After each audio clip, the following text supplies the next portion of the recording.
Egunon, buenos días, Calimera. Bienvenidos y bienvenidas a la octava jornada griega que organizamos en el Museo Romano Oyaso. De parte de la Junta Directiva de la Asociación Periplo, quiero dar las gracias al área de Cultura y Deportes del Ayuntamiento de Irún por confiar un año más en nuestra propuesta. Asimismo, agradecemos la hospitalidad y amable colaboración de Juanjo Jiménez, director de este museo, de Izpea Goenaga y de todo el personal del museo, que siempre hacen que nos sintamos como en casa. De manera especial quisiera agradecer a la socia de Periplo, Marije Echevarría, por la recomendación de invitar a Caterina Sergidou para que nos hablara de este tema en concreto, la situación de las mujeres en la sociedad griega actual y genealogías de resistencia feminista. Caterina Sergidou es chipriota y vive en Atenas. Es feminista y antropóloga. Estudió en la Universidad Nacional y Capodistríaca de Atenas, en la Universidad Pantheon y en la UPV. Su tesis doctoral, codirigida por la Universidad Pantheon y la Universidad del País Vasco, es una etnografía de la participación de las mujeres en el Carnaval de la ciudad de Cádiz, con el objetivo de identificar paradigmas feministas contrahegemónicos en el sur. Sus intereses de investigación incluyen los rituales de carnaval, las metodologías feministas en la investigación social, la escritura feminista, el concepto de hegemonía feminista y las actuaciones feministas culturales en los movimientos sociales del sur, con especial atención al sur español, Chipre y Grecia. Estamos muy contentos de contar con Caterina, que va a arrojar luz a un asunto que realmente nos preocupa. En esta ocasión estamos poniendo el foco en el ser humano dentro de la sociedad moderna. Y pensándolo bien, el principal motivo por el que estamos hoy aquí es la inquietud que nos produce el aumento de la violencia en todas sus manifestaciones. Desgraciadamente vivimos en una era en la que nos encontramos rodeados de toxicidad, arrogancia, mala educación y sentido del privilegio. Seamos hombres o mujeres, la principal arma que tenemos es el conocimiento. El conocimiento es sinónimo de amor propio, de autoprotección y autoconservación. Caterina nos va a transmitir sus conocimientos y deseo que esta jornada nos aporte a todos y a todas sensibilización, empoderamiento e inspiración. Aprovechando vuestra atención, me gustaría pediros encarecidamente que os informéis a nivel individual sobre las herramientas del maltrato invisible, psicológico y emocional, de modo que seáis capaces de identificarlo, porque la verdad es que es muy difícil de detectar. De la misma manera, es extremadamente útil que compartamos nuestros conocimientos con los niños que tengamos en nuestra familia para ahorrarles sufrimiento innecesario en sus relaciones interpersonales. A partir de los 12 años es aconsejable que los niños y las niñas empiecen a educarse en asuntos de psicología humana, para así poder construir unas relaciones sanas y satisfactorias en sus vidas. Enseguida vamos a escuchar una canción como introducción y luego Caterina nos contará de qué va. Muchas gracias a todos y a todas.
Iasco e Dolce Gaga. Creo que lo ha dicho. Buenos días a todas y a todos. Calimera. Ya han escuchado esa palabra. En primer lugar, me gustaría dar las gracias por la invitación a esta jornada cultural. Especialmente quiero mencionar a Vicky Rusca y a los demás miembros de la Asociación Sociocultural Filoelena Periplo, pero también agradecer a la gente del museo, el Ayuntamiento de Irún y, por supuesto, a todas las que estáis hoy aquí. Aunque he hablado varias veces en el País Vasco y en el resto del Estado, es la primera vez que lo hago entre gente que sabe tanto de Grecia e incluso entre algunos que están aprendiendo griego. Cuando Vicky me propuso hablar sobre la situación de las mujeres en la sociedad griega actual, pensé que era una buena oportunidad de traducir mis experiencias como mujer feminista que vive y lucha en Grecia y también reflexionar sobre cómo evitar el exotismo que acompaña el mito griego y el país, Grecia.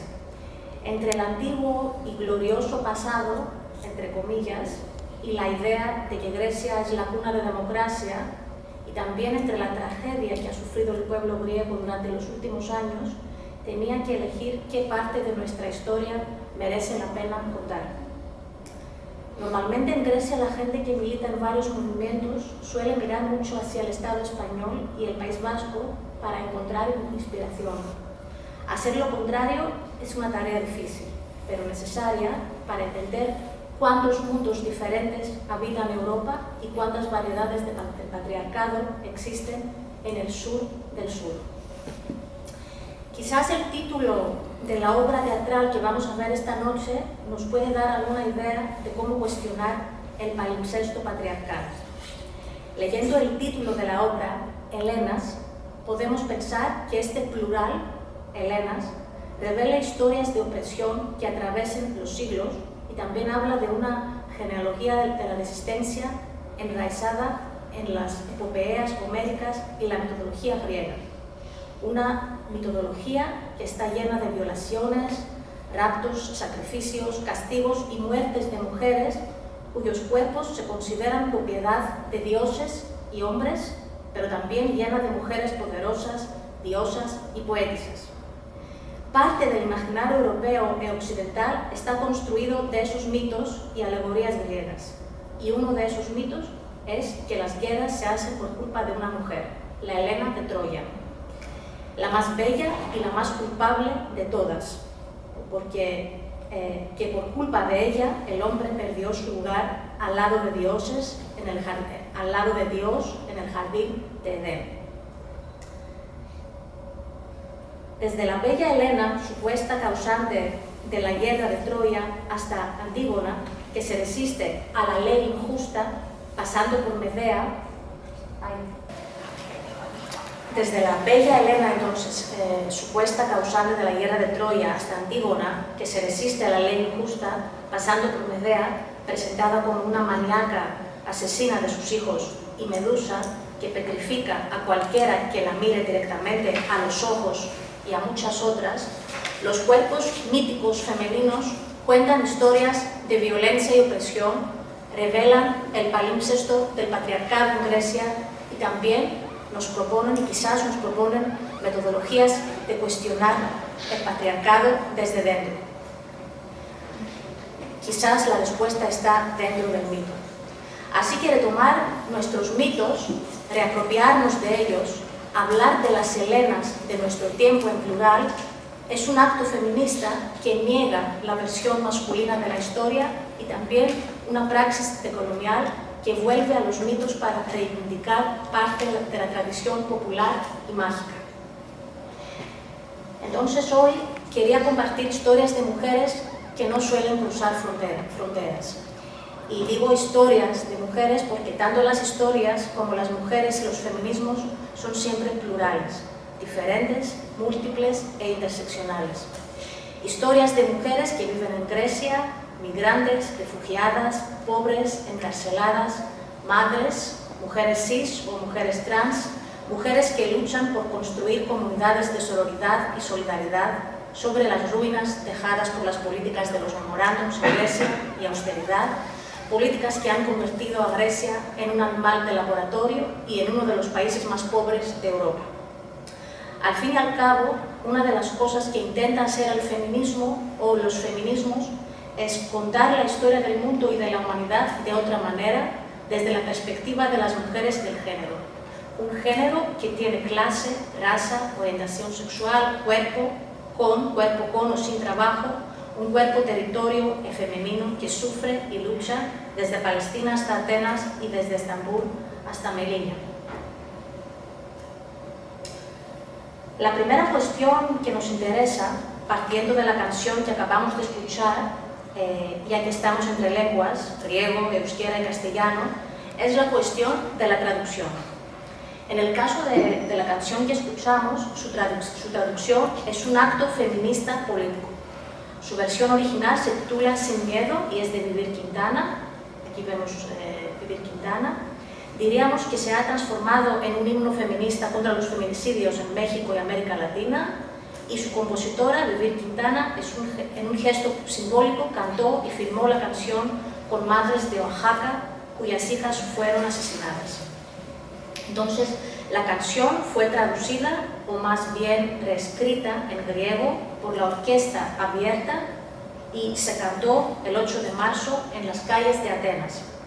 Todos los grupos feministas participaron en esa gran acción musical, en ese activismo, y además se hizo un llamamiento a grupos y colectivos de toda Grecia para que grabaran su propia versión. Por eso hemos visto muchas mujeres de muchos sitios cantar el Sin Miedo.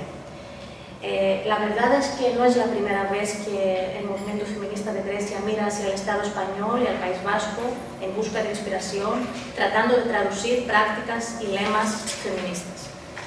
Entonces, la Orquesta Abierta, para decir unas cosas, es un movimiento musical que participa en acciones en la calle y en otros lugares cantando.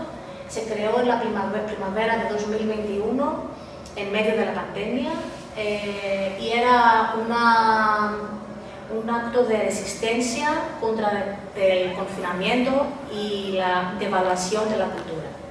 La orquesta está abierta, como dice su nombre, a cualquier persona que quiera participar. Por lo tanto, podríamos ver la canción Sin Miedo como un puente entre Grecia y el Estado español, un puente que da testimonio del deseo internacionalista del movimiento feminista en Grecia. Una segunda observación introductoria es que no podemos hablar de la situación de las mujeres y del feminismo en ningún país del mundo sin hablar de las condiciones políticas y económicas de ese país. El sistema de género revela correlaciones políticas y socioeconómicas y relaciones de poder. Entonces, para contar las historias de nuestras Helenas, tenemos que viajar hacia el lugar donde la clase, el género y la raza se cruzan. Por lo tanto, la historia de Helena moderna es también la historia de las luchas políticas en Grecia por la democracia y la libertad. ¿Y cuál es la importancia de la posición geopolítica de Grecia? Que Grecia está situada entre mundos, tanto en el sur geográfico como en el sur político y cultural. Está entre mundos con diferentes velocidades culturales y políticas, entre Europa, los Balcanes y Oriente Medio, y entre estos mundos diferentes que están algunas veces en conflicto constante, diría, los cuerpos de mujeres se convierten en campos de batalla.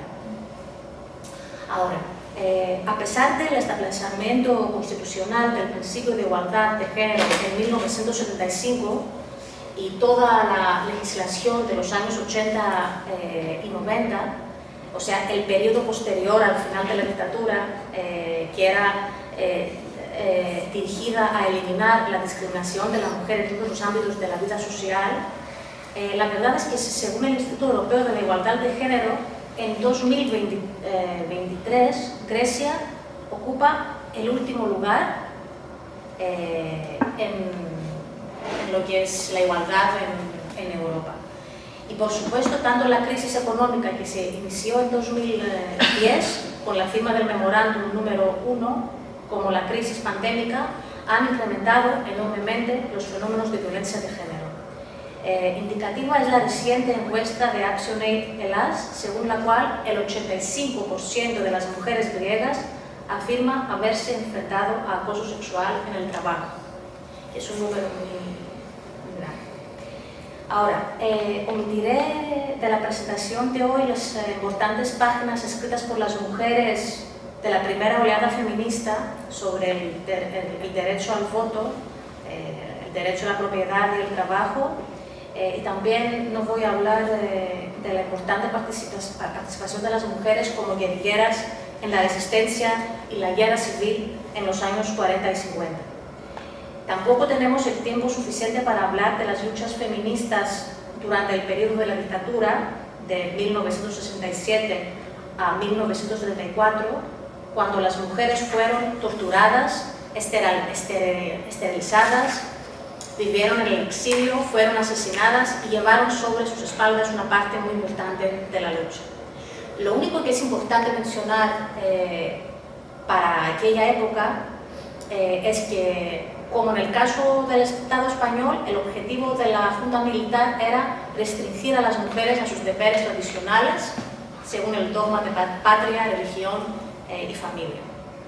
Y lo que sabemos con certeza, por los testimonios que hemos leído, las mujeres que participaron en la resistencia fueron torturadas, exiliadas y asesinadas y soportaron las mismas horribles torturas que los hombres. En muchos casos, sus propios hijos fueron utilizados como chantaje para hacer una, se llamaba declaración de arrepentimiento, dilos metanías, ya lo voy a hablar. Y sin embargo, cuando el porcentaje de hombres que firmaron la declaración de arrepentimiento es muy alto, ese porcentaje es muy poco cuando hablamos de las mujeres que participaron en la lucha contra la dictadura. Ahora, vamos después de la dictadura. La primera fase del movimiento feminista contemporáneo comienza en 1974, después de la caída de la dictadura, y dura más o menos hasta principios de los años 90. Es un periodo de apertura política y social. Unas de las lemas son: no soy de mi padre, no soy de mi esposo, quiero ser yo misma. Otra es: mujer sin hombre, pez sin bicicleta. Y otra: mujeres, hagamos de nuestro miedo una rebelión. Y por supuesto, lo personal es político. Estos son algunos de los eslóganes característicos de aquella época. El movimiento feminista y democrático de los 80 es verdad que obligó a los gobiernos a aprobar la nueva ley de familia, que entre otras cosas incluía el derecho de las mujeres a llevar su propio apellido, así como el derecho al aborto en 1986, la despenalización del adulterio, el derecho, existe esa palabra, el derecho al matrimonio civil, etc. En los 80, en general, Grecia vivió una primavera feminista. Se formaron grupos y asociaciones, se publicaron revistas y libros y se crearon espacios de encuentro y de reflexión. Pero también es la época en que el énfasis pasa gradualmente de la autoorganización a la gestión institucional, y ahí comienza a surgir el feminismo institucional. Desde la década de los 90 hasta la actualidad, nos vimos como todo el mundo entre la tercera y la cuarta ola del feminismo. Especialmente en 2010 tuvimos el crecimiento de los estudios de mujer y luego los estudios de género, y también teníamos una emergencia dinámica del movimiento LGBTQ, que abrió nuevos debates sobre género, sexualidad, trauma de género e interseccionalidad. Es verdad que, como pasa en otros países, estas cuestiones estaban más relacionadas con el mundo académico y menos con las mujeres de las clases populares. De mi experiencia, diría que este feminismo popular que encontramos en el Estado español o en el País Vasco ese feminismo que encontramos en municipios, en los barrios, que se organiza en torno a las casas de mujeres, en Grecia no es tan visible. Más las mujeres que están en las universidades, las mujeres más cultas son las mujeres que normalmente tienen la capacidad de hablar de esas cuestiones. Y la verdad es que debido a la profunda crisis económica, social y política crisis de los últimos años, no se ha podido permitir el lujo de crecer y arraigar el feminismo en la medida que lo ha hecho el movimiento aquí. Sin embargo, en los años 90 se desarrolla la retórica del peligro nacional y la cuestión demográfica. A nivel feminista es un periodo de silencio en que las ideas, estamos hablando de los 90 ahora, es un periodo de silencio en el que las ideas y prácticas feministas conciernen a círculos limitados. Pero también es un periodo de preparación para lo que vendrá después. Un punto de reflexión es el año 2008, la revuelta juvenil que estalló a raíz del asesinato de un joven de 15 años, Alexandros Grigoropoulos, a manos de un agente de policía, abrió un nuevo debate en los círculos feministas que cuestionaba la forma machista de organizar los movimientos juveniles y los sindicatos y los partidos políticos. Sin embargo, en 2008 todavía el discurso sobre el género está ausente, pero ya estamos iniciando a hablar de cómo podemos organizar la lucha de una manera diferente. Pero también hubo otro acontecimiento el mismo año, importante, que rápidamente dirigió la atención de los movimientos feministas hacia las mujeres trabajadoras y no privilegiadas.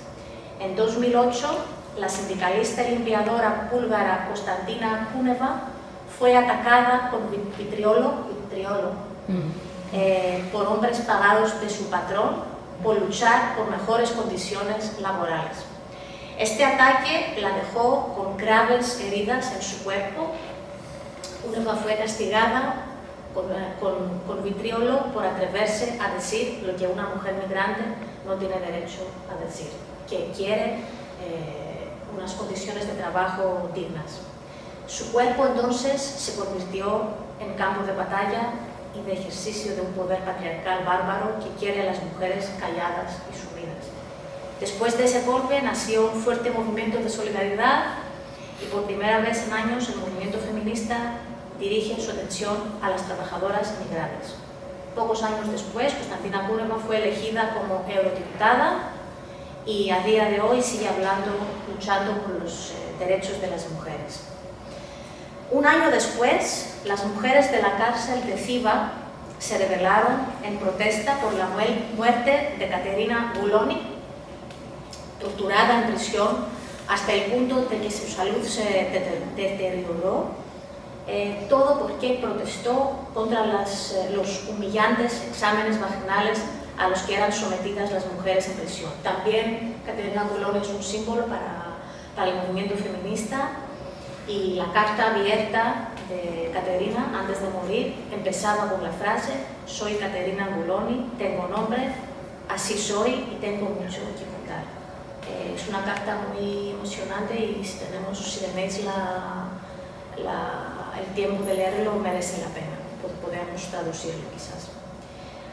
A partir de 2010, con el estallido de la crisis económica, el pueblo griego, por eso os dije al principio que para hablar de las mujeres hay que hablar de la situación política en Grecia, el uno va con el otro. Entonces, a partir de 2010, con el estallido de la crisis económica, el pueblo griego, y sobre todo las mujeres, han vivido un empobrecimiento violento y una represión enorme.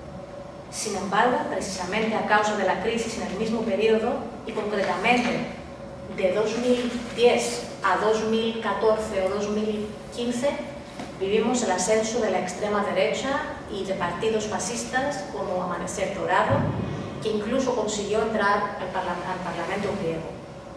Ese ascenso reforzó discursos misogínicos y homófobos, mientras que los ataques contra inmigrantes y activistas en el espacio público cada vez eran más.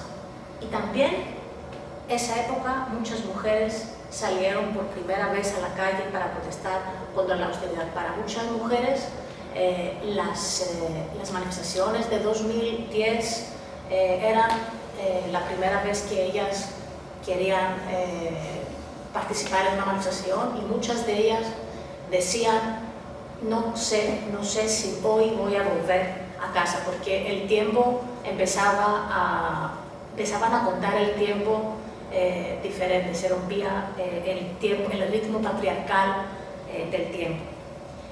2012 es otro año decisivo y un año también muy importante para el movimiento feminista, porque el gobierno y el ministro de Policía de aquella época y de Salud, los dos ministros, organizaron un pogromo, si lo digo bien, pogromo, contra trabajadoras sexuales seropositivas, avergonzándolas, publicando sus fotos y encarcelándolas y convirtiéndolas en un peligro nacional.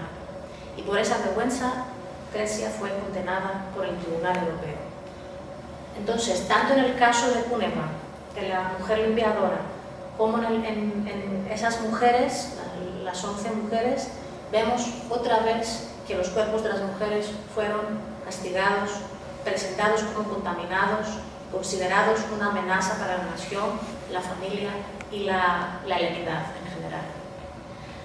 Ahora quiero contaros otra historia que tiene que ver con la catástrofe humanitaria y la llegada de refugiadas a las costas de Grecia en 2015.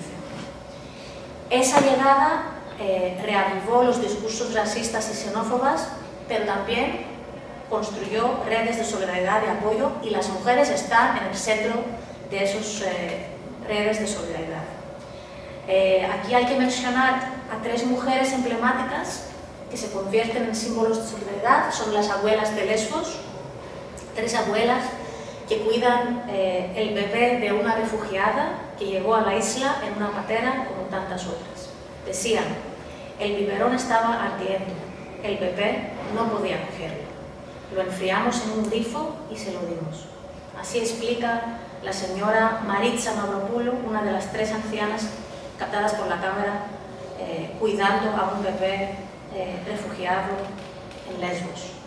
Y aquí otra fotografía de ellas. Decían: nosotras somos hijas de refugiados, explica otra, Emilia.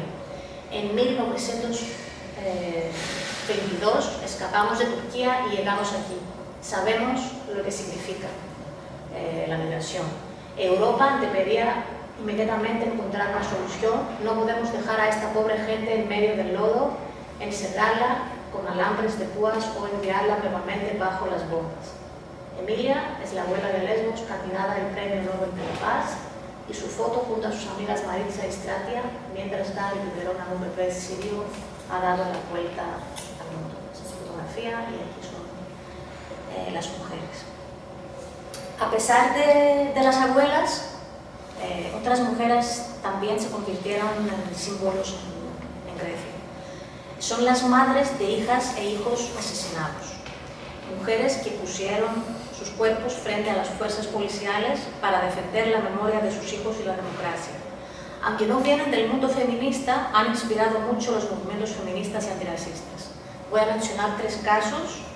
La más conocida y emblemática es la madre del rapero antirracista Pavlos Fyssas. Pavlos Fyssas fue asesinado en 2013 por los nazis del partido Amanecer Dorado. Magda Fyssas es la madre, aquí la vemos en una sala de juicios.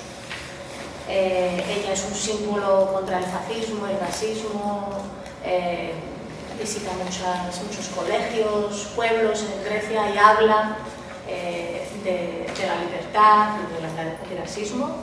Es un símbolo muy fuerte y viene de un barrio muy popular en Pireos.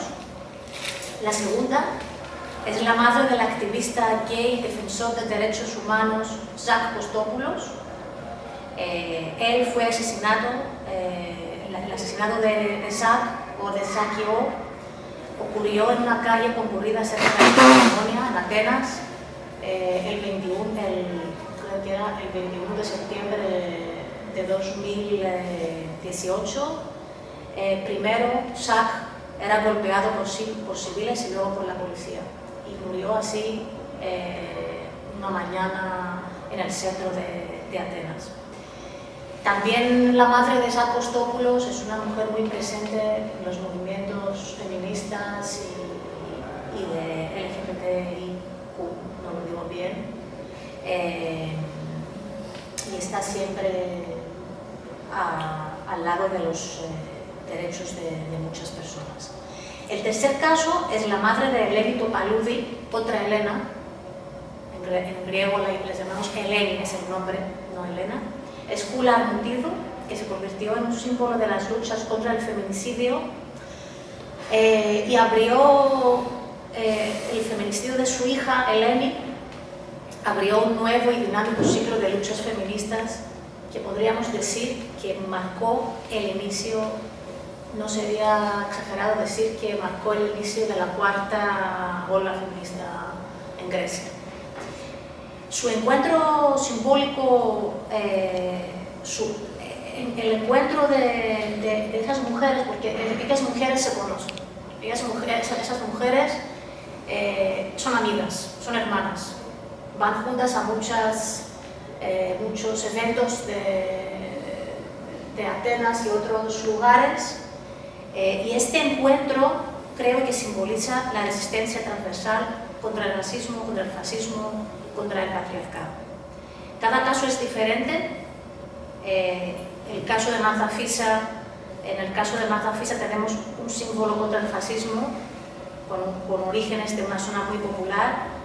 En ese caso, el mundo democrático se identifica con Magda mucho y se inspira en ella. En el caso de la madre de Sack Kostopoulos, tenemos una lucha más minoritaria,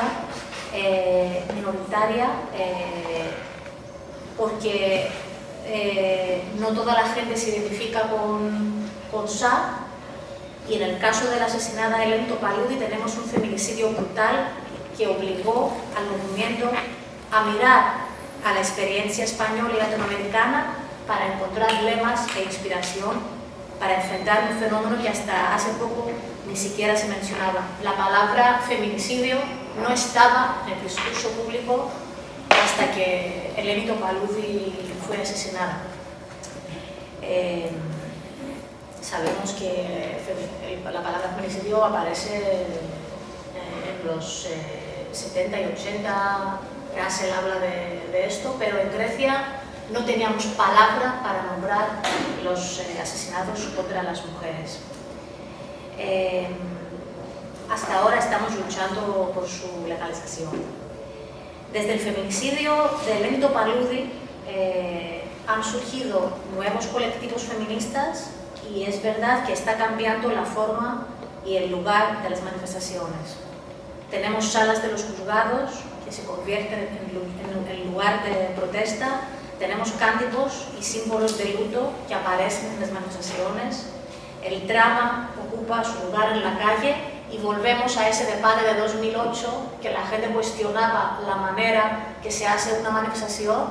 Entonces, otras maneras, otros espacios, otras herramientas aparecen en el espacio público. Aquí vemos un padre, en esa fotografía, un padre de Pakistán, que los fascistas mataron a su hijo, y la madre de Pavlos Fyssas también está con él apoyándole porque era muy difícil para él viajar hasta Grecia y recoger el cuerpo de su hijo. Y ahí aquí tenemos una manifestación, el lema dice ninguna Eleni menos. Nos están matando, ninguna Eleni menos. Y aquí tenemos una nueva palabra que aparece en griego, la palabra storgí. Storgí significa afecto, orillí, una parte de la palabra orillí significa rabia, entonces escribiéndolo con esa manera diferente, las feministas están hablando de un nuevo sentimiento que tiene el afecto y la rabia al mismo momento. En esa manera, en ese caso, vemos cómo el feminismo modifica el lenguaje e introduce una nueva gramática, porque hay sentimientos que necesitan nuevas palabras, y esa es la contribución del feminismo griego al idioma griego. Ahora pasamos a la huelga feminista, que fue organizada por primera vez en 2019. 5 mujeres de Atenas nos reunimos en Atenas y decidimos crear la Asamblea 8 de marzo para organizar la huelga feminista, siguiendo el modelo de la huelga aquí, la huelga feminista aquí. Nuestro esfuerzo tuvo éxito, pero no era fácil. Al final se formaron asambleas en todo el país, pero al principio esa idea de la huelga feminista fue un reto, ya que la mayoría de la sociedad no podía entender que los cuidados es trabajo. ¿Por qué queréis parar de trabajar en casa?, nos decían. Un año después de la primera huelga feminista, en 2020, estalla el movimiento MeToo, con decenas de denuncias de acoso y violencia sexual de famosas deportistas y actrices que rompan su miedo y nombran los maltratadores. Estas denuncias obligan al gobierno griego a tomar medidas concretas contra la violencia de género, lo que se traduce, por ejemplo, a la creación de comités de igualdad en las universidades, algo que no existía, y también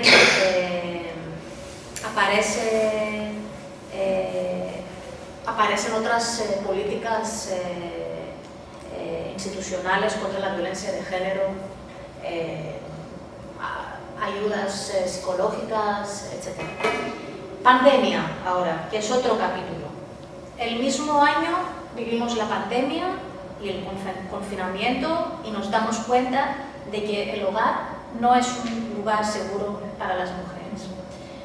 Los índices de violencia de género en esa época aumentaron rápidamente y en noviembre de 2020 el gobierno detuvo a 9 feministas por atreverse a protestar en el espacio público al negarse a aceptar el intento del gobierno de prohibir la manifestación. 25 de noviembre estamos aquí en la Plaza Sintagma y la policía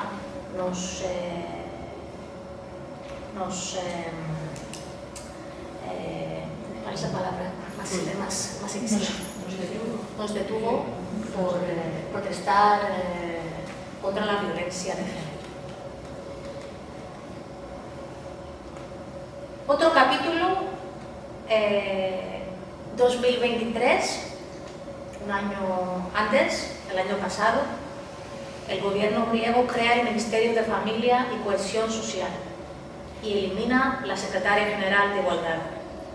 La Iglesia Ortodoxa pasó a primer plano, organizando, junto con miembros del gobierno, conferencias contra el aborto, clases de castidad en las escuelas, en los colegios, donde todavía no hay clases de educación sexual, reclamando medidas para resolver la cuestión demográfica. Otra vez escuchamos ese discurso de que la nación estamos perdiendo la nación, no se nacen niños, y el Ministerio de la Familia en realidad es la respuesta del sistema a una sociedad que está en colapso. O sea, no hay maneras de proteger a las mujeres. ¿Qué hacemos?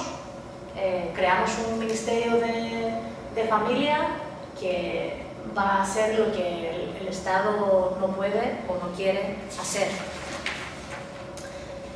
Por supuesto, hay que mencionar que desde 2018 las noticias no son solamente malos, porque el movimiento feminista ha estado sistemáticamente en la calle cada vez que que hay un ataque, que hay un feminicidio, el movimiento ha creado sus propias metodologías de resistencia y solidaridad, y en muchos casos, donde no hay estructuras políticas asistenciales, nosotras, las activistas, abogadas, psicólogas, trabajadoras sociales, somos las que asumimos el papel de cuidar las que han sobrevivido. Construimos nuestras redes porque en muchos casos una mujer va a la policía y le dicen que no podemos hacer nada. Luego os voy a contar el caso del último feminicidio. Precisamente vamos a hablar de eso, el último feminicidio, el último episodio que ha sacudido al movimiento feminista, abriendo, diría, un nuevo ciclo de debate y acción, es el reciente feminicidio de Kyriaki, el 1 de abril de este año, hace unas semanas. Kyriaki tenía 28 años, fue brutalmente asesinada frente a una comisaría de policía. Este caso ha causado una profunda indignación en la sociedad griega. La mujer había acudido a la estación de la policía en busca de ayuda y protección de su expareja, quien la había estado acusando días antes. Desafortunadamente, a pesar de haber informado a los agentes de policía y haber hecho todo lo que tiene que hacer, se supone una mujer, pues cuando está en peligro, se negaron a tomar medidas argumentando que el asunto debía ser tratado por el Grupo de Acción Rápida, otra historia de la policía griega, y la respuesta que recibió allí fue: una patrulla no es un taxi. Entonces le dejan salir de la comisaría y el hombre la está esperando y la mata. Este feminicidio nos obliga a pensar sobre la ausencia de estructuras y políticas de prevención y educación. En el caso de Kyriaki, la negligencia criminal del Estado e incluso el hecho de que agentes de policía asesoren públicamente a los maltratadores, asesinos de mujeres, sobre cómo eludir las penas más duras, salen en la tele y están explicando de qué manera, si eres un maltratador, puedes salir más rápido de la prisión. Es verdad que parece que el propio Estado es también un maltratador. Una paréntesis aquí: el movimiento feminista no quiere más policía, no queremos que nos protejan, pero queremos denunciar la policía que hipocríticamente está hablando de protección y cuando tiene que hacer el trabajo que tiene que hacer, no la hace.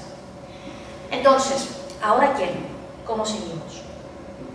El movimiento feminista en Grecia busca nuevos espacios y nuevas formas de expresión que se muevan entre el duelo, el luto, la rebelión contra la ley patriarcal y la reivindicación de una nueva ciudad, una nueva polis en griego, de una nueva organización de la vida. ¿Con qué materiales se puede hacer esto cuando el propio país está siendo rápidamente colonizado en la era post-memorándum? Tal vez, mientras buscamos nuevas herramientas que trasciendan las materialidades patriarcales, deberíamos volver a la metodología local griega para buscar respuestas. Hay, por ejemplo, una figura femenina mítica cuya historia se mueve en dirección opuesta a la de Helena de Troya. Se trata de Medusa, que significa guardiana o protectora, y según Ovidio la describe como una hermosa doncella, la única mortal de 3 hermanas conocidas como gorgonas. ¿Qué pasa con Medusa? Una versión del mito dice que su belleza cautivó la mirada del dios del mar, Poseidón, quien la violó en el templo sagrado de Atenas, y la diosa Atenas, Athena, furiosa por la profanación de su templo, transforma a Medusa en un monstruo con la capacidad mortal de convertir en piedra a cualquiera que la mirara en la cara. Luego de esa violación, Medusa quedó embarazada y y esto desató la ira y celos de Atenea, quien, no contenta con haber convertido en un monstruo a Medusa, mandó a Perseo a matar a Medusa. Perseo, como buen heroico valiente, va en esta misión y logra decapitar, o sea, cortar la cabeza a Medusa cuando ella estaba dormida. Existen distintas versiones del mito, pero en todas ellas es la fealdad de Medusa, que es lo contrario de la belleza de Helena, la que la salva. La salva por un lado y mata a quienes se atreven a mirarla a los ojos por otro. O sea, ella tiene una fuerza, es un símbolo de una fuerza. Y aquí quiero mencionar una filósofa, la filósofa Hélène Cixous, que es francesa y de Algeria, y en una obra emblemático, un texto feminista emblemático, La risa de la Medusa, retoma el mito para intentar rescatar a Medusa. Se trata de un manifiesto en que la autora, en 1977, invita a las mujeres a escribirse a sí mismas. Cixous nos invita a mirar a Medusa directamente a los ojos sin miedo, diciéndonos que es bella y quería. Entonces, como el canto de las mujeres sin miedo que escuchamos al principio, Cixous vuelve al mito griego para proponer una metodología de la alegría. Vuelve a la fuente, la risa, y la convierte en una arma contra el patriarcado y el miedo. Es la misma metodología que elige Lisístrata de Aristófanes para acabar con la guerra. Hélène Cixous, en La risa de Medusa, también nos habla de Helena de Troya. Ya que vamos a ver la obra por la tarde, aquí tenemos un extracto un fragmento de su obra. Dice Hélène Cixous, otra Helena, ¿no? Dicen que por ella, la Helena, los griegos lanzaron 1000 naves, destruyeron, mataron, hicieron durante 10 años una guerra fabulosa entre hombres. Por ella, allá, el ídolo captada, escondida, perdida, porque para ella y sin ella celebran la larga fiesta de muerte que llaman su vida. Para terminar, a la filósofa Hélène Cixous le contesta otra Helene años después. Os presento a Eleni Christopoulou, limpiadora, feminista y poetisa griega. Eleni es miembro de la Asamblea 8 de marzo y se resiste al destino de Helena, escribe poesía de la calle y declama un nombre nuevo. A esta amiga está dedicada esa presentación y a todas las mujeres que luchan contra el sistema patriarcal con sus risas, sin miedo, como dice la canción. He hecho un esfuerzo de traducir su poema, lo voy a leer. Escribe entonces Eleni en su poema. Me bautizaron una primavera hace años, como se debía. Me dieron el nombre de mi abuela, pero sin saberlo, un sello pusieron entre mis ojos, mientras crecía como una Helena insignificante, sin noble linaje, sin poemas ni amantes. Y cuando me presentaba, esperaban ver otra, si no una reina, al menos una mujer única. Y maldigo a la pobre madrina que me dio un nombre tan indigno. Oh, cómo me hubiera gustado tener otro, como Casandra, como Clitemnestra, incluso como Medea. Y aquí pueden ver una estatua realizada por el artista argentino Luciano Garpati. Esa nueva versión de Medusa, de más de 2 metros de alto, rebate el mito, otra praxis decolonial del mito. Ya no es a ella quien le cercena la cabeza, sino que es ella la que a modo de justicia poética se apodera de la testa de Perseo tras un golpe de espada que se convirtió, especialmente en Estados Unidos, en una imagen viral. Eso para terminar.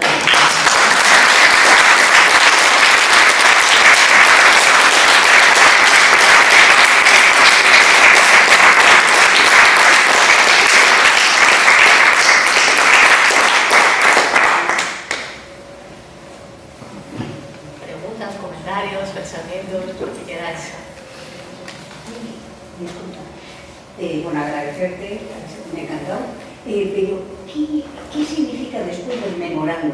Es que no he entendido. Grecia entra en unas políticas de memorándums con acreedores, con la Unión Europea, porque se supone que tiene una deuda y que tiene que pagarlo. Esa historia empieza en 2010. Son paquetes de medidas que se llaman memorándums y los gobiernos las firman, y eso significa que el país está en deuda por muchos años, ¿no? Es esa política de austeridad. Entonces, después de esas políticas de memorándums, la crisis es más profunda y las mujeres están en una situación aún más, no sé si... Sí.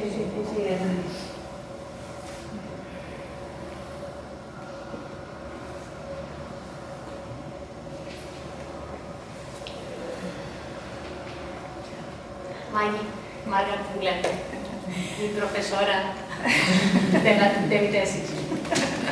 Aquí no estoy como profesora, sino como alumna. Aquí para escuchar y agradecerte esta brillante conferencia. Me ha gustado mucho el planteamiento desde los mitos. Y estaba pensando que aquí también vivimos muy atadas a los mitos, ¿no? Aquí una y otra vez sale la idea del matriarcado vasco, anclada en el mito de Mari, y así al inicio. Entonces me ha encantado que nos has dejado eso de Elena al inicio y nos has traído ahora esta reinterpretación.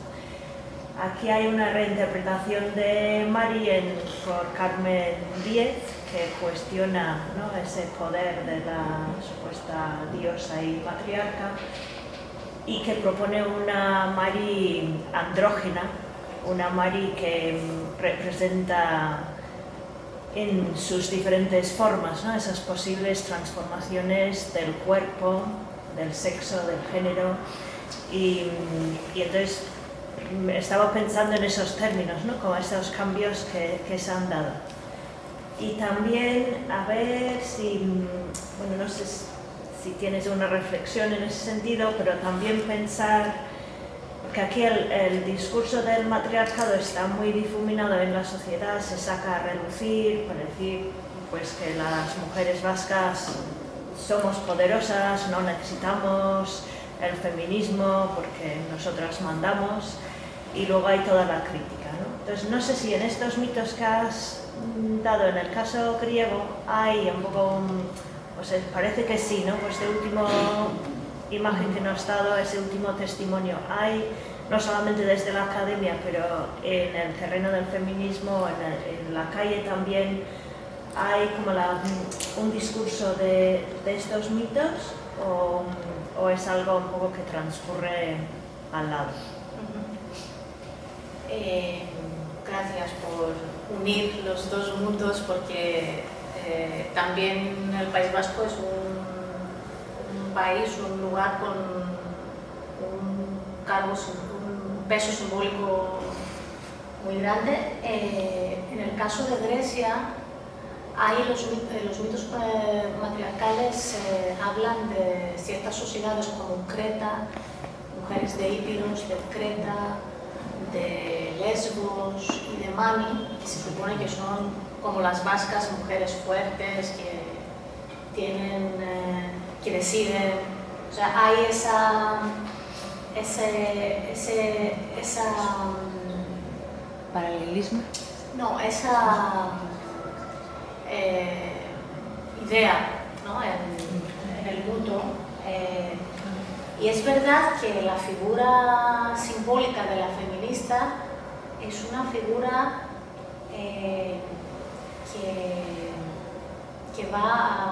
que quiere venganza, que es enfadada.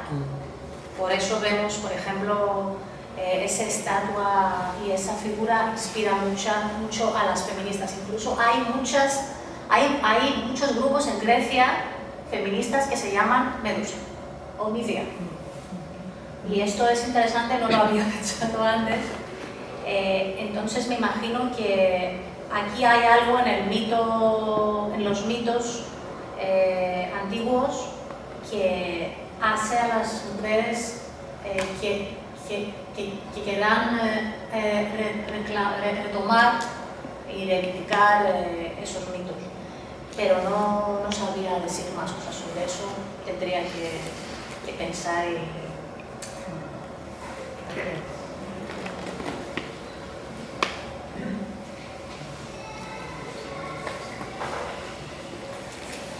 Gracias por la charla, creo que ha sido súper ilustradora y si bien en muchos momentos cronológicamente creo que coincidimos ambos movimientos, el griego y el de Euskal Herria, sí que también hay diferencias políticas importantes, ¿no?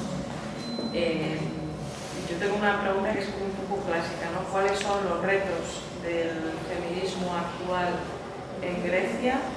¿Y qué tal se encuentra de salud el feminismo organizado? ¿No? Pues porque aquí asistimos a manifestaciones masivas que salen en todas las portadas, pero luego la realidad es que la militancia está un poco en crisis, ¿no? Ese feminismo organizado del que hablábamos en décadas anteriores, sin caer en la nostalgia, porque creo que sí, que esa genealogía está asegurada, pero sí que el tejido organizado feminista pues no es reflejo de todo eso lo que vemos en las fotos a veces, ¿no? Hay como una distorsión en esas imágenes respecto a quien día a día pues está un poco cuidando la trinchera. Bueno, en Grecia el feminismo empieza a aparecer otra vez en el espacio público en 2018, diría, después del asesinato del feminicidio de Levito Paiuli.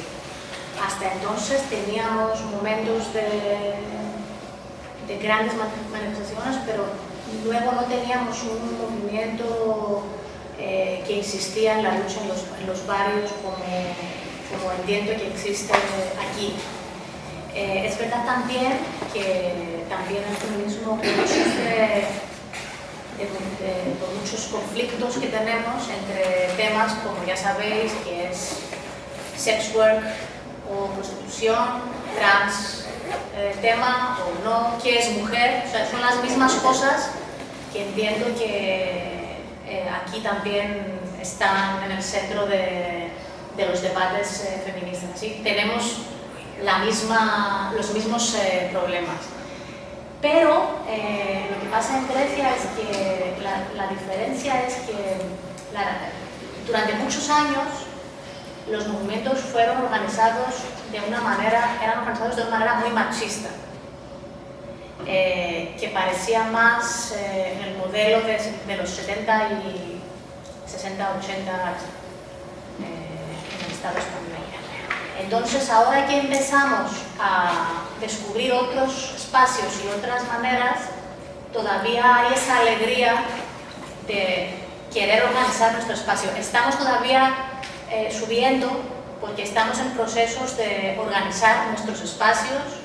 En las asambleas ocupamos mucho tiempo para hablar de cómo vamos a organizar una manifestación, de cómo confrontamos la policía. Son cosas básicas, pero para el feminismo griego no son...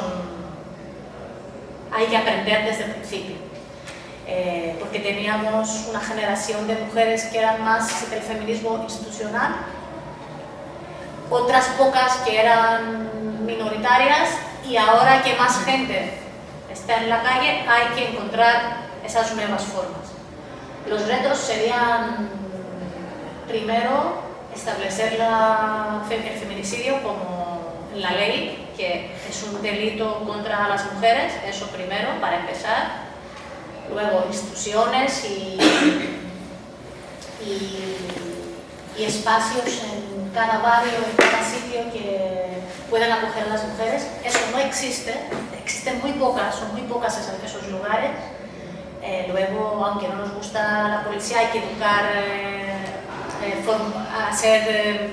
pedir formación para esa gente. No sé quién lo va a hacer, pero alguien tiene que hacerlo, porque esa cultura no existe en los cuerpos policiales. Diría que el reto es unir los mundos diferentes de movimientos entre sí, porque el género y la lucha feminista ha sido siempre en el margen de otros movimientos. Entonces, estamos todavía en el momento en que no tenemos las palabras, que tenemos que reivindicar que nuestros discursos, nuestros conceptos existen. Así que diría que son muchos los retos y ya veremos.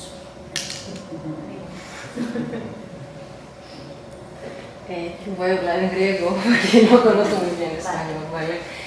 Vicky puede traducir. Solo dos pensamientos, αν και η ομιλία ήταν καταπληκτική. Σχετικά με την αρχαιότητα, ήθελα μόνο να πω, επειδή είμαι αρχαιολόγος, υπάρχει μια στρέβλωση απίστευτη, όχι μόνο στους ξένους και σε εμάς. Η μορφή που υπερτερεί στις ανασκαφές είναι πάντα η γυναίκα. Είναι πάντα, η υπέρτατη λατρεία είναι πάντα η γυναίκα. Είναι η μητέρα, είναι αυτή που δίνει στη ζωή, είτε είναι η Αφροδίτη, είτε είναι η Δήμητρα, είτε είναι η Κιβέλη. Το οποίο... Dice Penelope que la figura femenina es la que siempre predomina en los hallazgos arqueológicos como una figura de veneración, de adoración. Πάντα, σε όλη τη διάρκεια, όχι μόνο στα προϊστορικά χρόνια.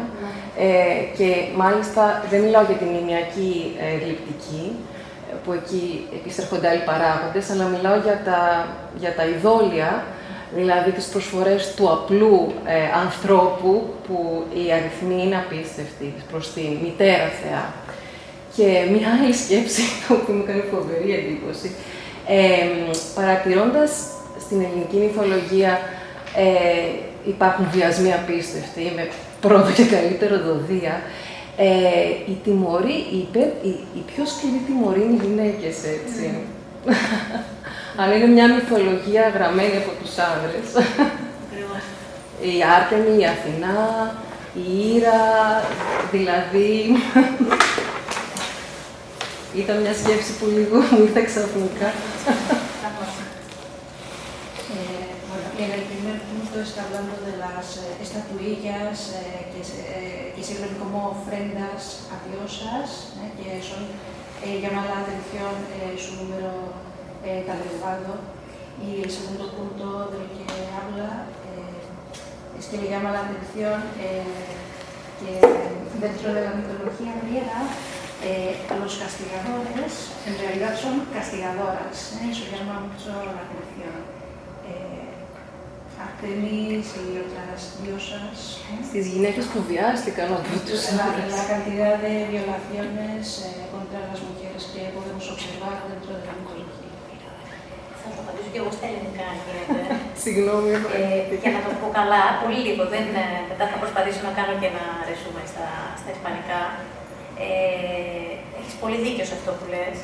Νομίζω ότι αυτό έχει να κάνει με την πατριαρχική οργάνωση της ζωής που είναι έτσι πάρα πολύ καταπιεστική, ας πούμε. Και άρα οι μορφές αντίστασης είναι και εκδικητικές. Και δεν είναι τυχαίο ότι και ας πούμε η Παναγία σε πάρα πολλές. Γιατί μετά πάμε από τη μυθολογία, πάμε στον χριστιανισμό, όπου η Παναγία είναι μια μορφή που εκδικείται, ας πούμε, πολλές φορές, σε διάφορες μορφές. Φυσικά φροντίζει, αλλά επίσης σε κάποιες περιπτώσεις είναι πάρα πολύ θυμωμένη, γιατί βλέπουμε κιόλας στην εικονογραφία, ας πούμε, κάπως στην Βυζαντινή, ας πούμε, να είναι έτσι. Νομίζω ότι έχει να κάνει με την ένταση της καταπίεσης. Ξεκάθαρα. Ξεκάθαρα, έτσι. Αυτό το Και επίσης η Άρτεμη και η Αθηνά ήταν και παρθένες, έτσι. Nada, decía la compañera, la arqueóloga, que las figuras metodológicas griegas son figuras que executen, Que se vengan. que y le llama mucho la atención.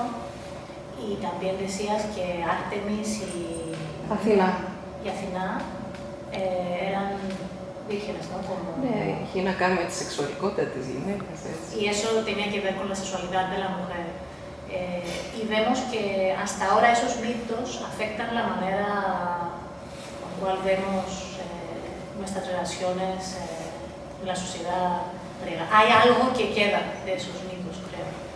Y por eso pienso que la palabra storgí es una palabra, es una fotografía de sentimientos griegos, porque combina ese sentimiento de madres que tienen las mujeres del sur y de Grecia con la rabia, con ese acto de vengar. Por eso storgí me parece una palabra que viene de las entrañas del pueblo griego y del feminismo. Caracteriza mucho el feminismo griego. El drama en general caracteriza mucho el pueblo griego. Por eso estamos buscando la risa y la alegría. Entonces, el reto que decías, ahora que lo pienso mejor, es el reto de disfrutar más el feminismo griego. Porque siempre los movimientos griegos eran movimientos muy estrictos, tenían un tiempo muy militar, no sé cómo explicarlo bien, y nos falta la alegría, eso falta mucho. El luto está más ahí y menos la alegría. Entonces, un reto sería ver cómo metemos Medusa en nuestras historias y no solamente hablar de Helena, sino de Medusas, creo yo.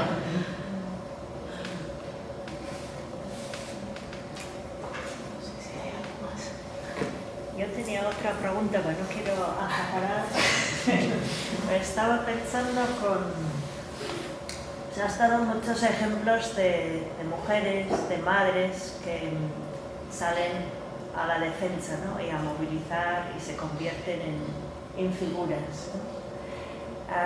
Me viene a la cabeza pues trabajos de antropólogas como Dolores Juliano, que nos habla de las madres y abuelas de la Plaza de Mayo, ¿no? De Argentina. Aquí en Irún tenemos una persona muy destacada que es Asun Casasola, que ha luchado durante años después del feminicidio de su hija.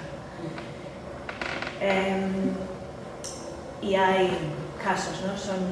Estos casos me hacen pensar de la misma forma que las mujeres somos las víctimas, porque bueno, aquí tenemos un padre que parece que es raro, ¿no? Que vemos, ¿no? Se parece que aquí es algo muy dicotómico, que los hombres matan y las mujeres no solo mueren, pero salen a la defensa. Y entonces, no sé si tienes una reflexión o la pregunta para todas, pues, ¿dónde están los hombres? ¿Por qué son las madres que salen a protestar? ¿Por qué son las abuelas en Lesbos que dan la leche a ese bebé? ¿Dónde están? ¿Dónde están? Sí, nos preocupa esto. Es verdad que, bueno, por ejemplo, aquí el padre es un padre que también sale de la normalidad, porque es un padre de Pakistán, un padre inmigrante, ¿no? Que viene a recoger el cuerpo de su hijo. Yo entiendo por un lado que la maternidad como situación está en el centro de las sociedades del sur, y por un lado es lógico, lo podemos entender por qué las mujeres en todos los niveles y en ese momento tan fuerte como es la muerte de sus hijos organizan la lucha para la defensa del honor de niños, entonces entiendo lo que hacen como un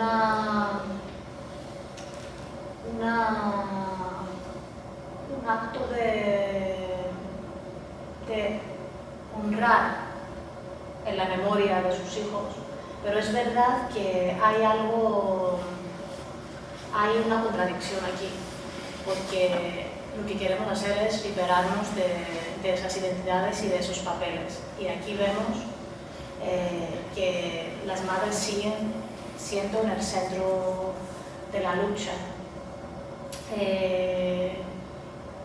Y hay esa cuestión, por un lado, que las mujeres esas han unido el pueblo griego porque están al primer línea hablando de nuestros hijos, y en el caso de la madre de Isaac, que era el cuerpo contaminado, ¿no?, de la sociedad, porque no es el cuerpo sano de Pablo Fisas, no es la mujer, la chica que toda la gente entiende que ese cuerpo es su hija. Ese caso es muy interesante porque lo que hacen esas mujeres es una alianza para defender lo que no es normal. Hay algo aquí que rompe esa normalidad, y eso es la frase: son todos mis hijos. Todos los tipos de personas, de identidades, de géneros, Aquí hay una brecha, se llama. No es suficiente, pero aquí hay una abertura. No sé cuál es el fin de esa reflexión. Es solamente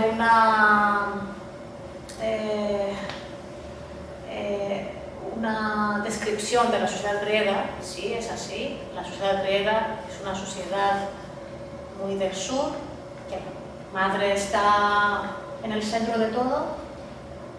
No sabía cómo superar esto, porque en Grecia y en ese tipo de sociedades tenemos un conflicto muy grande entre lo popular y lo queer. O sea, si no elegimos ese tipo de familias, ¿qué vamos a poner en el centro? ¿Qué vamos a hacer? Y por ahora creo que la respuesta de esas mujeres que son amigas es un tipo de una respuesta, de una familia alternativa que intenta hablar más allá de la cuestión de sus hijos. Y así un poco ellas intentan abrir un camino nuevo. Pero es verdad que hay que reflexionar más, porque las mujeres somos siempre las cuidadoras, y es verdad que los hombres son ausentes en esas historias, están aquí. Están al margen. Además, nos preguntamos dónde están cuando esas mujeres están en las calles. No están. Tienen un papel secundario, y eso no sé si es razón para sentir orgullosas o enfadarnos más. No sé qué tendríamos que sentir por estos hombres.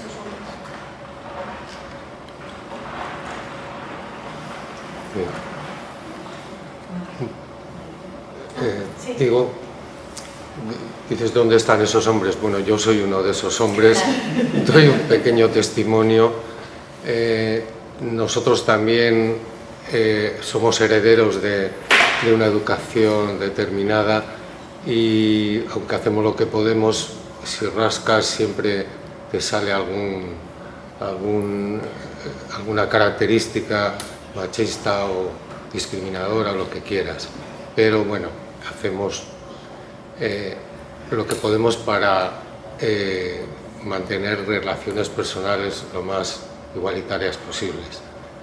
Por otro lado, creo que un problema que hay actualmente relacionado con la excesiva polarización política es que la derecha y la extrema derecha han cogido entre sus temas banderas para inocular sus discursos tóxicos populares, el feminismo como que ha ido demasiado lejos y que el hombre ahora es el que está discriminado, lo cual no es así, pero está cuajando en determinados grupos, incluso de jóvenes. Esto es un peligro importante. ¿Ocurre lo mismo también en Grecia? Porque hablo yo de mi situación aquí. Aquí todavía tienen miedo por lo que está pasando en el Estado español y creo que intentan no dejarnos ir más lejos. Y una estrategia es crear más espacio para el feminismo institucional. Hay veces que son ellos que hablan de nuestros derechos, ¿sí? Hay un conflicto, un conflicto en el sujeto capitalista y patriarcal griego entre un discurso muy conservador, muy misógino y un discurso muy liberal. Están luchando entre esos dos mundos. Por ejemplo, hace 2 meses se aprobó la ley para el derecho al matrimonio para las personas LGBTQ movement, que lo digo en inglés. Y el partido de derechas estaba a mitad. O sea, la mitad no quería, no votó la ley en el Parlamento. La ley se aprobó gracias a la izquierda y a otros partidos, porque la mitad de los diputados no querían. Este conflicto existe también en la sociedad griega y por eso creo que por ahora tienen mucho miedo e intentan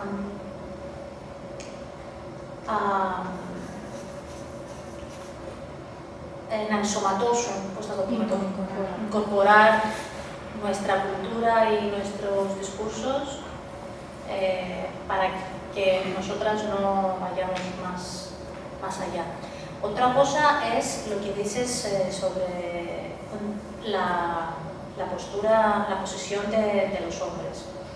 Durante muchos años, en nuestras manifestaciones feministas, hasta en estos espacios, los hombres ocupaban más espacio de lo que debían. Tenían las pancartas, tenían la megafonía, todo. O sea, y la dificultad es cómo, sin excluir, no resolver su problema, sino ver cómo nosotras primero nos organizamos,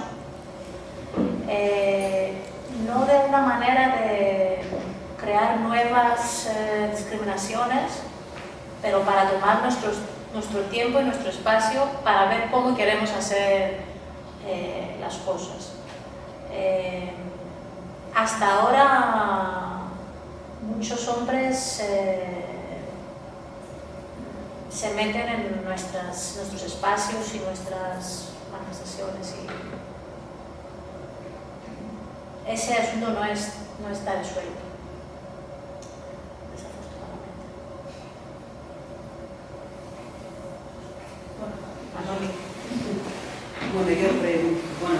Retomo un poco antes la pregunta que había hecho May, nos han hecho Ferran, pero él ha hecho esa reflexión que voy a decir. Ese tío, el pakistaní que estaba ahí en la foto, seguramente porque la mujer pakistaní sola no podía viajar, porque si hubiera podido viajar ella, igual hubiera estado ella, ¿no? Hubiera haber estado él.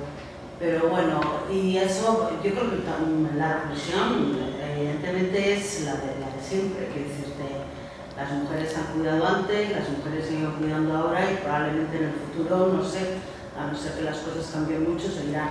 Y entonces, en el caso de las muertes de tus hijos y de tus hijas, son ellas las que siguen cuidando, quiero decir, ese es el rol que nos ha establecido la sociedad y parece que somos padres por cuidadores, ¿no? Es el discurso que sabemos siempre, no hay que pensar mucho más y yo no voy a pensar por ellos, quiero decirte, ya es hora de que ellos empiecen a pensar. Lo que me faltaba encima es que tengan que encima decirles a ellos qué es lo que les pasa, pues que lo piensen ellos, ¿no? El por qué no están, nosotros ya decimos lo que hay y que sean ellos lo que lo piensan, ¿no? Quiero decirte que esa es mi reflexión. Luego, estoy encantada con la charla que has dado, creo que me ha sorprendido muchísimo. Quiero decirte, cuando leí el título con el tema de las resistencias feministas, decía hacia dónde va a ir. Entonces, esa trayectoria, esa genealogía que nos has hecho ha sido maravillosa. Yo creo que nos ha situado, como bien te ha dicho Bea, había maneras cuando estabas contando, decía, pues es verdad que supongo como el feminismo de Euskal Herria en ciertas, ¿no? Pero luego sí que evidentemente tienen sus diferencias y todo eso. Entonces, bueno, pues enhorabuena primero por eso. Luego, en cuanto a pregunta, en cuanto a feminicidio, que a mí personalmente me gusta más llamar asesinatos machistas, que es un poco la terminología que utilizamos aquí, el asesinato machista. Yo creo que aquí, de alguna manera, por lo menos, la gente o empieza a ver respuestas institucionales y respuestas de partidos, incluso respuestas de ciudadanía, no tantas como nos gustaría, ante un asesinato machista. Y eso no es casualidad, eso ha sido por el desarrollo que ha llevado el movimiento feminista. Yo recuerdo el 25 de noviembre, antes, hace años, estábamos 5 en una pancarta. Sin embargo, ahora, el 25 de noviembre, hay manifestaciones en casi todos los pueblos, sale todo el mundo y piensa, oye, no, esto no, quiero decirte, sí que ha habido.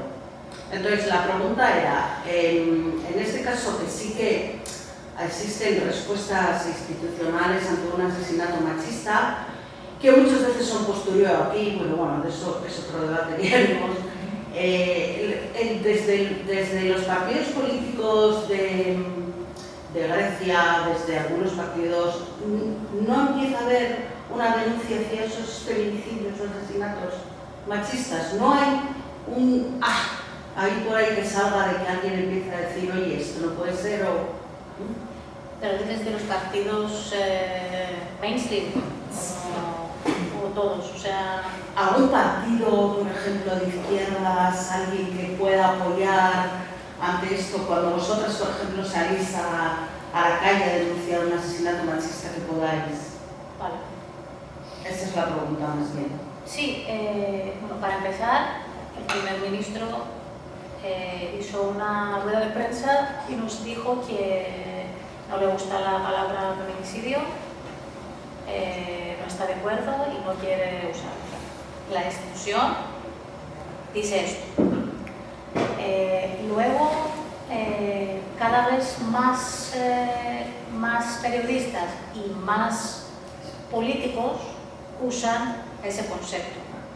Y la izquierda, menos el Partido Comunista, está apoyando la lucha contra los feminicidios. El Partido Comunista no quiere usar los conceptos del movimiento feminista porque piensa que es un movimiento bastante burguesa y no le interesan esos conceptos. Está en la calle porque dice que están matando las mujeres de nuestra clase, entiende que hay un problema aquí muy grande, pero todavía no quiere usar ese concepto. Y sí, la mayoría de los partidos y organizaciones de izquierdas, incluso de partidos como PASOK, sí que hablan de feminicidios y denuncian esos asesinatos machistas. Lo de llamarlas así, no he reflexionado sobre esto. Me gustaría saber más cosas por qué preferís este término y no feminicidios. Para nosotras es más como una asesinato machista. Para nosotros no es suficiente, queremos cambiar, entrar en el núcleo de la palabra y encontrar una nueva manera de decir las cosas, y por eso defendemos algo que las feministas durante muchos años, décadas antes, propusieron como término.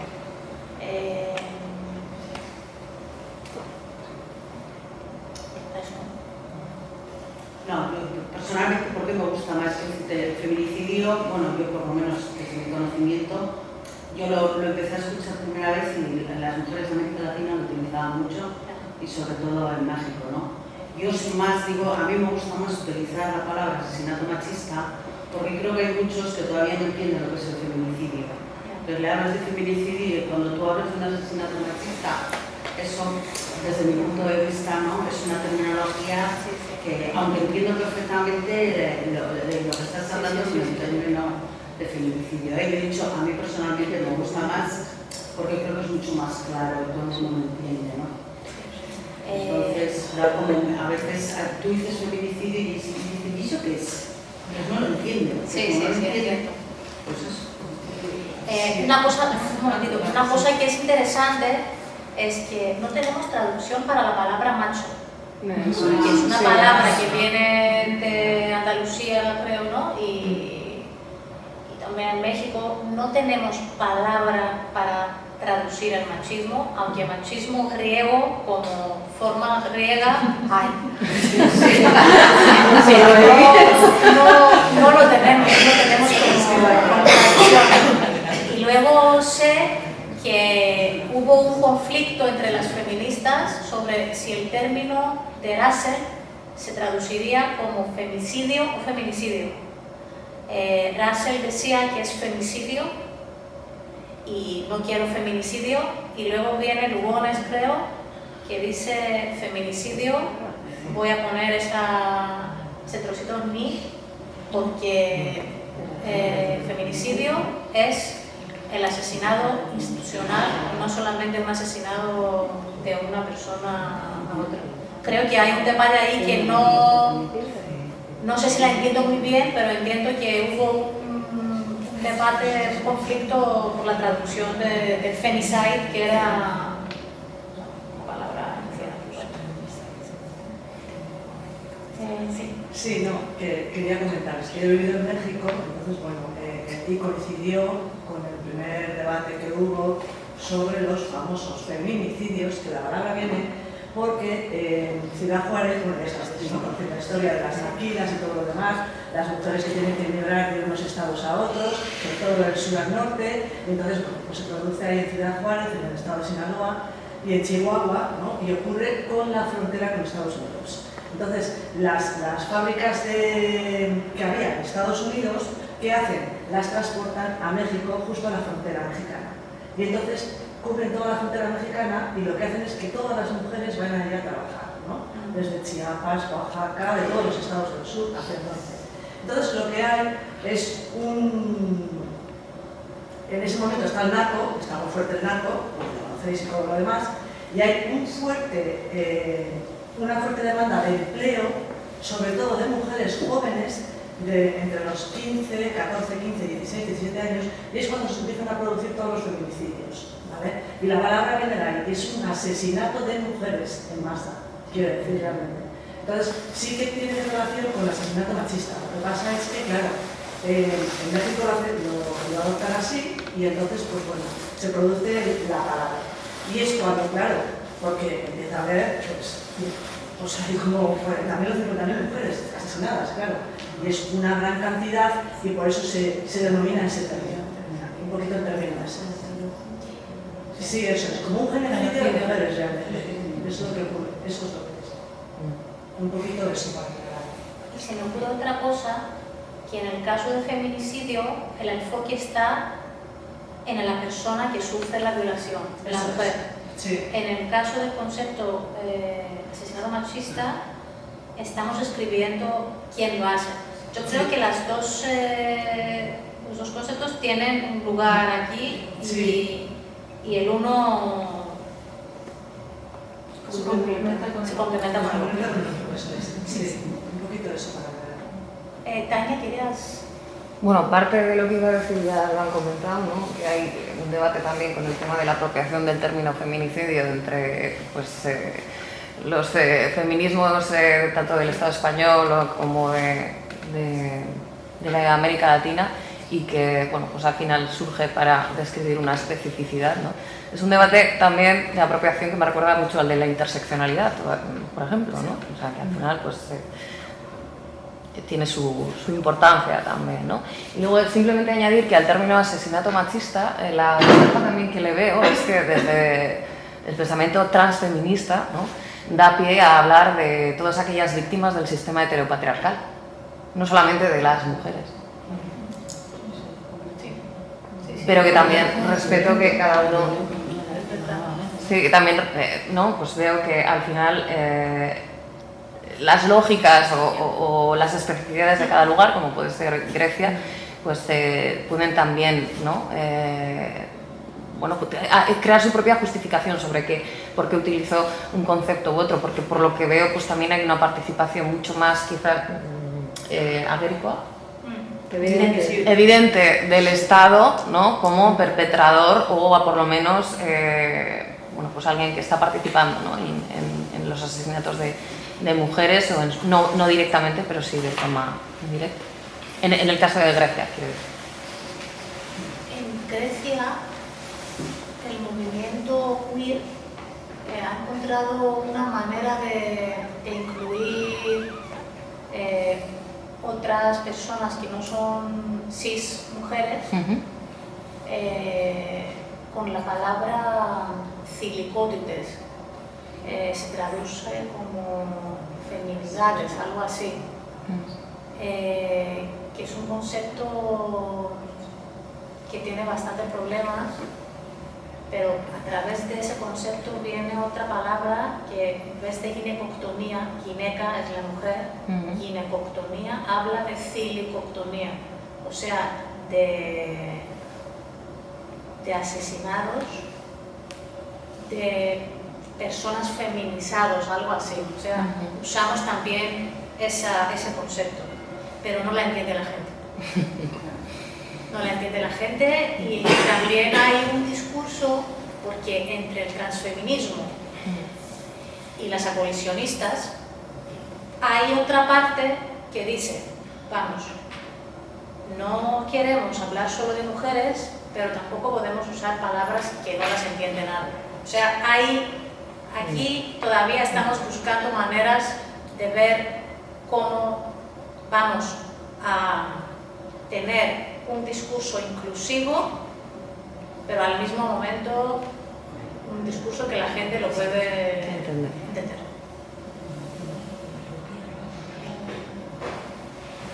Y es verdad que el logos, el discurso, produce nuevas realidades, porque en ese momento en Grecia hay muchas personas que dicen yo soy feminidad, mi palabra que describe qué soy es este, y eso también es interesante.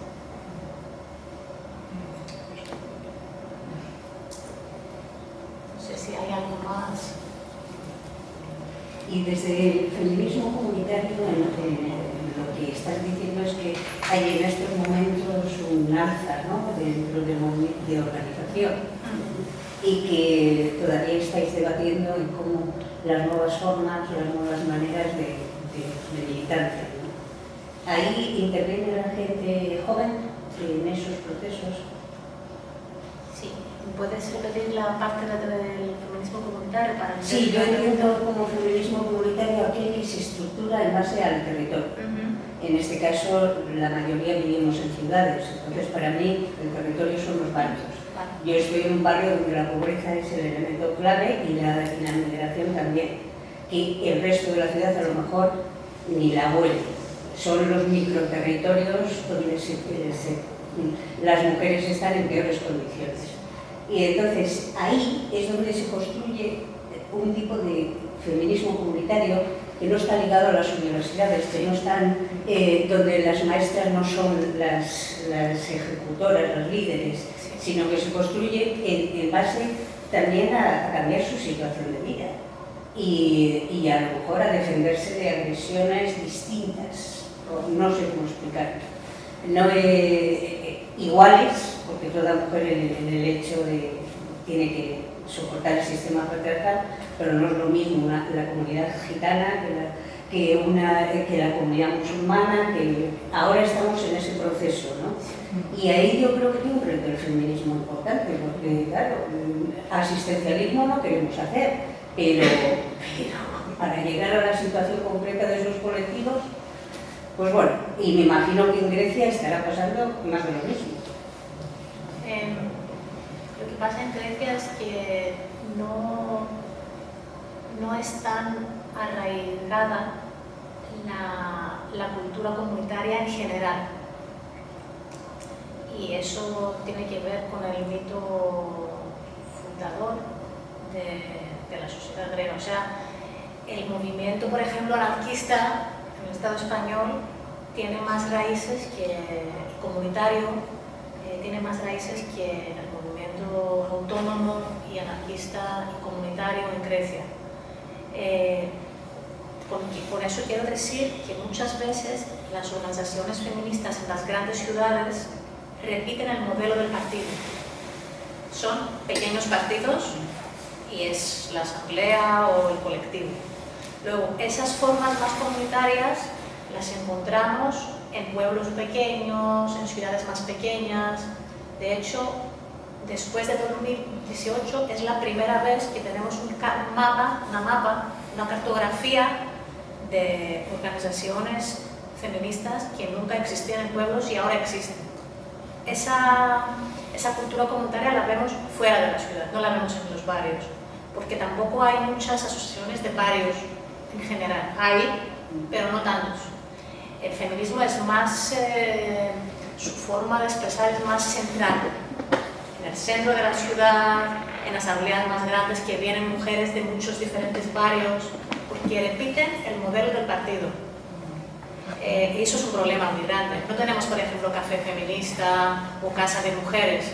Tenemos el colectivo que piensa eso sobre el trabajo sexual. El colectivo que es más vinculado con sindicatos, colectivo feminista. El colectivo que son las maestras. No hay esa cultura del barrio donde diferentes mujeres y diferentes edades y diferentes generaciones hablan. Son muy pocos los colectivos que tienen esa cultura transversal. Pero eso tiene que ver con la organización en general de la política, de la vida política de Grecia. Y luego, con lo que decías, vuelvo otra vez a tu pregunta sobre los retos de feminismo. Al principio hablé de la tarea de traducir. El problema es que traducimos mucho. Con eso quiero decir que, ya que no teníamos un feminismo tan fuerte, nos inspira mucho el feminismo occidental, pero Grecia es un caso que es entre Occidente y otros ámbitos, ¿no? Balcanes, Medio Oeste. Entonces la pregunta es, ¿cuál es el feminismo de nuestro país? No porque queremos construir un feminismo nacional, ¿no? Las mujeres feministas somos mujeres internacionalistas, pero es una cosa crear tus lemas y otra cosa traduciendo todo el tiempo. Traducimos mucho. O sea, un reto sería encontrar nuestra identidad. Y eso es una cosa que pasa también en el pueblo griego, que el país griego también es un país colonizado por muchas razones durante muchos años, por el turismo y por tener ese papel geopolítico estratégico de resolver los problemas entre Turquía y Chipre y no sé qué, y eso no nos deja construir una identidad. Yo no sabría decirte cuál es la identidad feminista griega exacta. Lo único que te puedo decir, que me parece que es un característico griego, es que muchos colectivos usan esos nombres de la antología para describir qué hacen. Pero esos son muy pocas cosas que yo te puedo decir que esto es griego. Todavía estamos buscando maneras, porque hay esa organización tradicional y eso no nos deja mucho espacio para ver qué pasa con el feminismo griego. Hay unos ejemplos muy interesantes, pero muy pocos, en unas montañas de Grecia, precisamente. Se llaman frisules, pequeños grifos, que son mujeres que defienden el agua y lo que hacen es que cambian la letra de canciones tradicionales para defender el agua. Esta expresión es más griega, pero es griega de la montaña. Una mujer que vive en la ciudad no se identifica con esa imagen folclórica. Entonces un reto es encontrar qué feminismo. Yo creo que sí es importante identificar como, vamos a decir, objetivos comunes, retos comunes, pero creo que lo de la identidad tenemos a veces como una visión un poco monolítica, ¿no? De que es una, tiene que ser esta y todos a una, porque si no perdemos fuerza. En cuanto creo que hay que buscar como una identidad mucho más plural, mucho más expandida, mucho más flexible, porque si no creo que acabamos un poco en esas coyunturas de no, quien no es abolicionista, no es feminista, o es no sé qué, o es no sé cuántos, y nos perdemos a veces un poco, ¿no? También.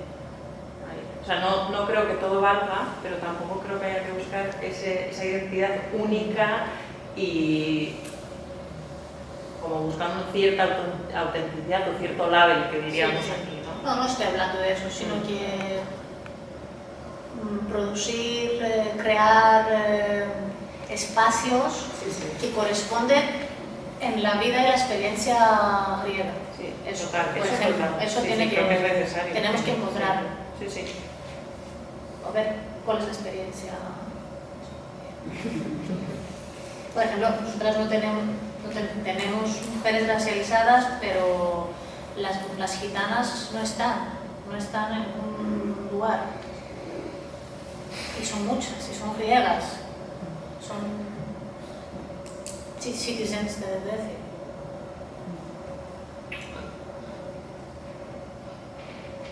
¿Qué hora es? No sé qué. Bueno, tenemos que cerrar, ¿no?